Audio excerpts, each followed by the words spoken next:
छुटकारा पाए हम सारे, हालेलुया छुटकारा पाए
और देखिए,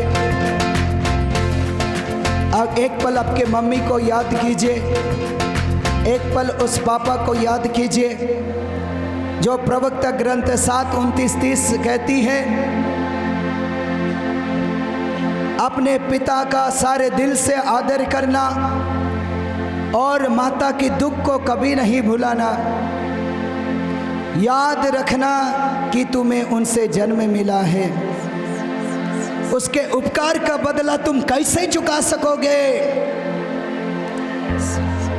कई लोगों के जीवन में प्रभु की आशीष नहीं उतरती, आशीर्वाद नहीं उतरती, क्योंकि उन्होंने माता पिता को बहुत दुख पहुंचाया है, माँ बाप की आज्ञा नहीं मानी है। एफेसियों के पत्र अध्याय 6:1-3, अपने माता पिता की आज्ञा मानो पुत्र, यह तुम्हारे लिए उचित है, उनका आदर करो, क्योंकि इनके साथ एक प्रतिज्ञा भी जुड़ी है जिससे तुम्हारा कल्याण होगा। प्रभु आपके जीवन में कल्याण करना चाहता है, कल्याण नहीं हो पा रहा है क्योंकि हम माता पिता के आज्ञाकारी नहीं रहे, उनके आदर नहीं करते, उनके अनादर करते हैं। परमेश्वर आपके जीवन में आशीषों को भर देना चाहता है। प्रभु कहता है, जितना अधिक तेरे जीवन में पाप हुआ उतना अधिक अनुग्रह भी मैं करूंगा। लेकिन प्रभु आपके जीवन में वो नहीं कर पा रहा है क्योंकि हमारे हृदय में अभी तक परिवर्तन नहीं आया, अभी तक दिल में नफरत, गुस्सा, क्रोध, ईर्ष्या, दुश्मनी, शत्रुता, क्षमा देने की भावना नहीं, मेल मिलाप का सोच नहीं। जो प्रेम नहीं करता वो मृत्यु में निवास करता है। प्रेम सभी नियमों की परिपूर्णता है। जिसने प्रेम किया उसने सभी नियमों का पालन किया है। प्रेम नहीं तो कुछ भी नहीं। आपके भाई, आपके बहन, आपके दोस्त, अगर उनसे तुम्हारा रिश्ता गड़बड़ है तो परमेश्वर से कैसा रिश्ता जुड़ सकता है। 1 यूहन्ना 4:20, अगर हम कहते कि हम ईश्वर से प्यार करते हैं, ईश्वर से प्यार करते हैं, उसे तो हम देख भी नहीं पाते हैं, लेकिन जो दिखाई देते हैं, आपका मम्मी, आपका पापा, आपका भाई, आपके बहन, आपके दोस्त, आपके परिवार के लोग, आपके पड़ोसी, वे तो दिखाई देते हैं। उनसे ही हम प्यार नहीं कर पाते तो उस परमेश्वर को जो दिखाई नहीं देता हम कैसे प्यार कर सकते हैं। 1 यूहन्ना 4:8 में प्रभु का वचन कहता है, यदि हम एक दूसरे को प्यार करते हैं तो हम यीशु को प्यार करते हैं, हम यीशु को जानते हैं, हम ईश्वर के संतान हैं, क्योंकि ईश्वर प्रेम है। अगर हम एक दूसरे को प्रेम नहीं करते, इसका मतलब हम यीशु को जानते ही नहीं हैं और ईश्वर के संतान भी नहीं हैं, क्योंकि वचन कहता है यीशु प्रेम है। एक पल उन लोगों को याद कीजिए, जवानी के उमंग में, जोश में, कितने बार आपने अपने मम्मी का तिरस्कार किया, कितने बार आपके पापा का तिरस्कार किया, मुंह से मुंह लग गए, आप अभिशाप दिए, गाली दिए, गंदी गंदी बात बोले, और आपके भाई बहन को भी प्यार नहीं किया, आपके भैया दीदी को भी प्यार नहीं किया। तो तूने क्या किया? सब फेल हो गए हम, क्योंकि जॉन 13:34 में प्रभु ने कहा, मैं तुझे सिर्फ एक आज्ञा देता हूं, वो नई आज्ञा है, तुम एक दूसरे को प्यार करना। यदि तुम एक दूसरे को प्यार करोगे जिस प्रकार मैंने तुम लोगों को किया, तो 35वां वचन कहता है, इससे सब लोग जान जाएंगे कि तुम मेरे शिष्य हो, तुम मेरा बेटा हो, तुम मेरी बेटी हो, तुम मेरी संतान हो। आशीषों का सारा भंडार तब तक ब्लॉक रहता है जब तक आपके दिल में हर एक व्यक्ति के लिए प्रेम नहीं निकलता। आपके दिल में एक नफरत वो ताला बन जाता है आशीष के भंडार में, उसे बंद करके रख देता है। इसलिए आप एक पल दोनों हाथ को उठाइए प्रभु की ओर। आपके मम्मी को याद कीजिए, पापा को याद कीजिए, आपके भाई बहन को, आपका रिश्तेदार को, आपका साथी को। अगर उससे मेरी दुश्मनी हुई थी, अगर मेरा उससे प्रेम का रिश्ता नहीं था, आज्ञा पालन नहीं किया, आदर नहीं किया, सम्मान नहीं किया, घमंड के कारण, अहंकार के कारण, अज्ञानता के कारण, शिक्षा के अभाव के कारण, पवित्र आत्मा का संचालन ना होने के कारण, हम प्रभु से क्षमा मांगते हुए, उनसे क्षमा मांगते हुए, उनको प्रभु के सामने रखते हुए इस समय हम क्षमा याचना करेंगे। क्षमा मांगते हुए प्रभु को चढ़ाएंगे, अपने परिवारजनों को, माता पिता, भाई बहनों को, प्रियजनों को, रिश्तेदारों को, ताकि मेरे लिए वो आशीष का भंडार खुल जाए और वहां से आशीष कृपा मेरे जीवन में उतर आए, ताकि मैं भी ईश्वर की महिमा में उसकी संतान बनकर आगे बढ़ सकूं। ऊंची आवाज से स्तुति करेंगे, hallelujah hallelujah hallelujah hallelujah hallelujah hallelujah. मैं माफी मांगता हूँ, क्षमा मांगता हूँ, दया कीजिए, कृपा कीजिए, शुद्धता दीजिए।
जैसा भटकता रहा,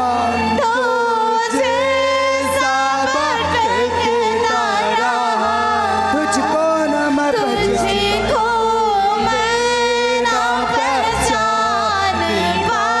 क्षमा कर दो,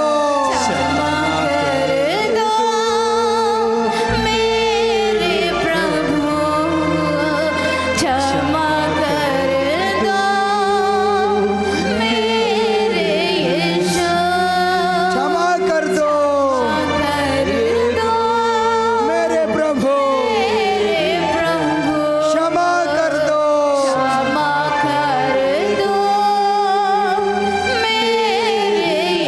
पापों के सागर में डूबा,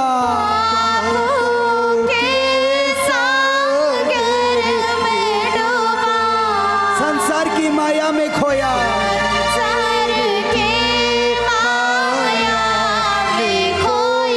पापों के सागर में डूबा,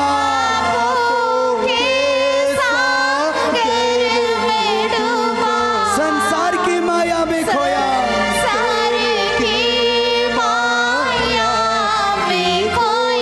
क्षमा कर दो मेरे प्रभु,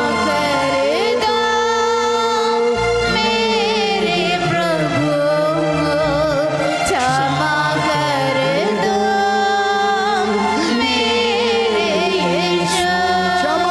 दो मेरे प्रभु,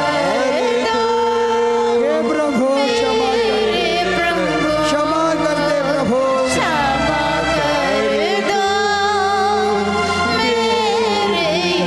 अरे बस स्तुति करेंगे, hallelujah hallelujah hallelujah hallelujah hallelujah.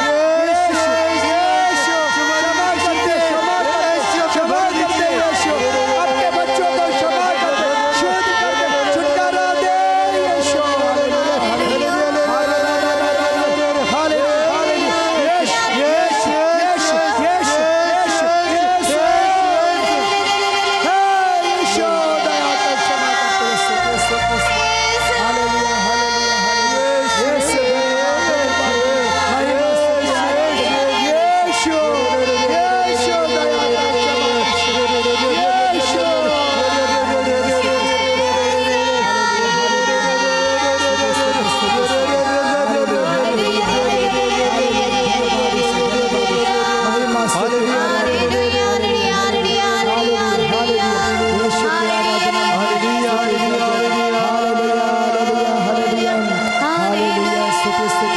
Hallelujah hallelujah hallelujah.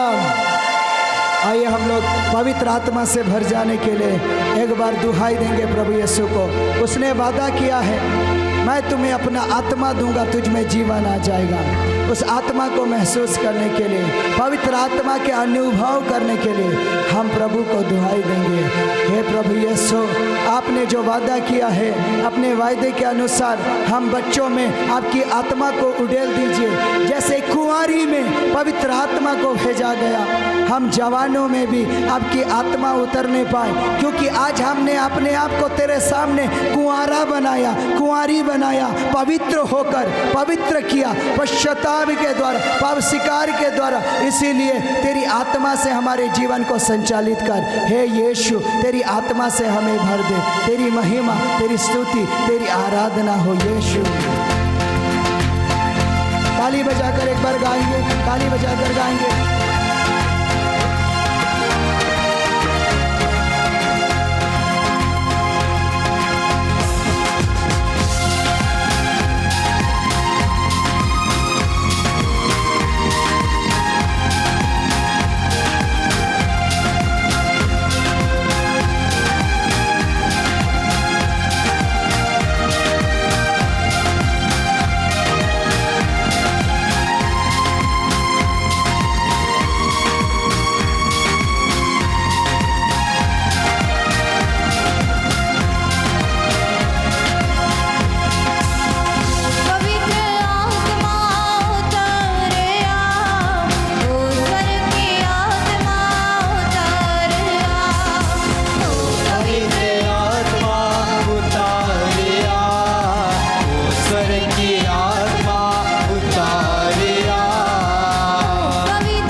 जुड़ा, हमारे जीवन को शुद्ध कर, हमें अपना घर बना, हमें अपना निवास बना।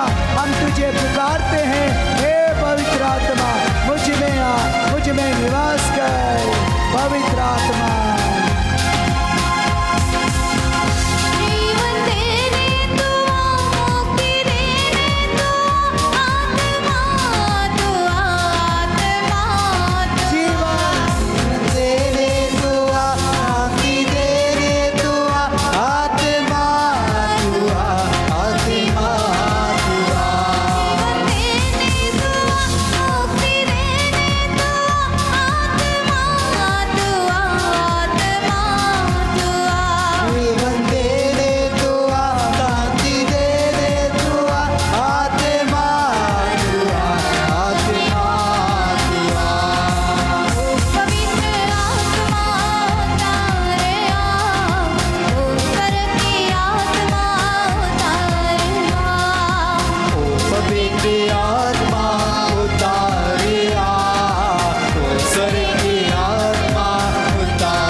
Hallelujah, hallelujah, hallelujah. आइए हम सब घुटना टेकेंगे, घुटना टेकेंगे। सभी लोग प्रभु की उपस्थिति को अनुभव कीजिए। आपके बीच प्रभु है, आत्मा की उपस्थिति आपके इर्द गिर्द है। महसूस कीजिए, महसूस कीजिए, आप में कार्य कर रहा है, उसे कार्य करने दीजिए, पूरी तरह अधिकार दीजिए।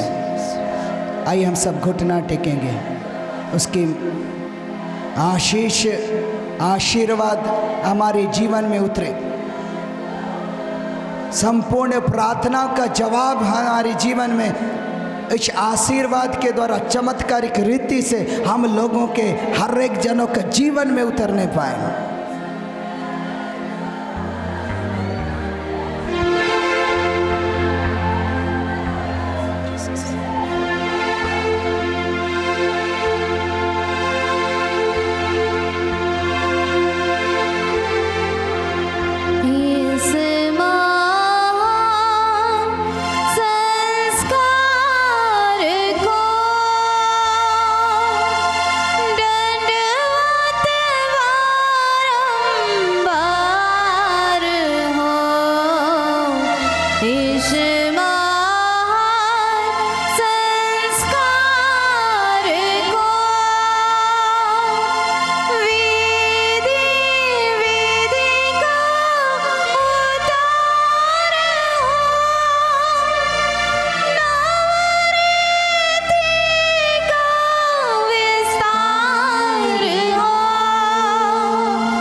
आइए हम सभी लोग सिर झुकाएंगे, दंडवत करेंगे, प्रभु से आशीर्वाद ग्रहण करेंगे।